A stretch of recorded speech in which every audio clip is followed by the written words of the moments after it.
ભજીયાના શોખીનો માટે વધુ એક ઘટના સામે આવી છે.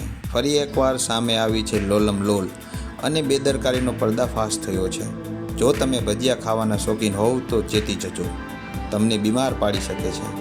આવી જ ઘટના એક સામે આવી છે. જામજોધપુર તાલુકાના સમાણા ગામના ફૂલનાથ કોમ્પ્લેક્સમાં પરમાત્મા એક ફાસ્ટફૂડ નામની નાસ્તાની દુકાનમાં બલરાજ વાઘેલા નામના ગ્રાહકને ભજીયામાંથી નીકળી માખી. ગ્રાહક દ્વારા સોરઠ પડકાર ન્યૂઝને સમગ્ર હકીકતની જાણ કરાઈ. ફૂડ શાખા દ્વારા ક્યારેક કરવામાં આવશે કાર્યવાહી, તે પણ લોકો મુખે ચર્ચાઈ રહ્યું છે. બ્યુરો રિપોર્ટ, સોરઠ પડકાર.